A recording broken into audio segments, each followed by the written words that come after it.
Avec les technologies d'aujourd'hui, il est possible de créer plusieurs connexions entre nos différents appareils électroniques.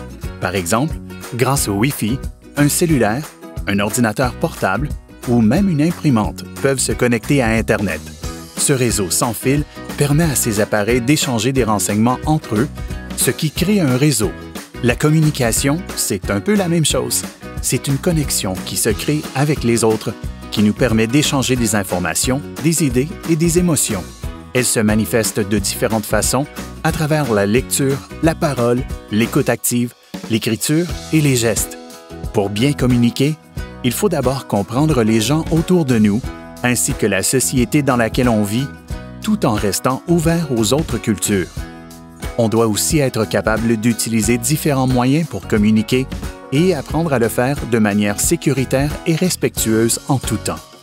En salle de classe, on peut développer les compétences de la communication par l'entremise de projets variés. Par exemple, on peut créer une campagne de sensibilisation pour la conservation de l'eau dans notre école primaire.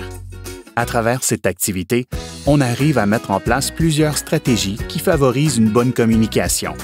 Bien entendu, il existe d'autres moyens pour développer cette compétence. On peut, par exemple, participer à des discussions en classe pour avoir la chance de prendre la parole ainsi que d'exprimer nos idées de manière claire et convaincante. On peut aussi s'exercer à parler en public, par l'entremise de présentations individuelles ou en groupe. En se retrouvant devant nos pairs, ça nous permet de travailler notre posture, notre voix et nos gestes pour transmettre efficacement notre message. Il est possible aussi de participer à des activités de groupe qui favorisent la collaboration. À travers une communication interpersonnelle, on apprend à résoudre des conflits et à faire preuve d'écoute active. On peut également intégrer la technologie dans nos communications en utilisant une variété d'outils numériques. Ceux-ci offrent un monde de possibilités. La communication nous permet de nous ouvrir sur le monde et d'interagir avec les gens qui nous entourent. Lorsqu'on communique efficacement, on est capable de s'exprimer de façon claire et cohérente, tant à l'oral qu'à l'écrit.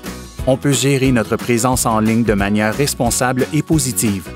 On peut aussi poser des questions pertinentes en faisant preuve d'écoute active, tout en considérant les différents points de vue et les contextes culturels variés. Finalement, communiquer, c'est se connecter avec les autres.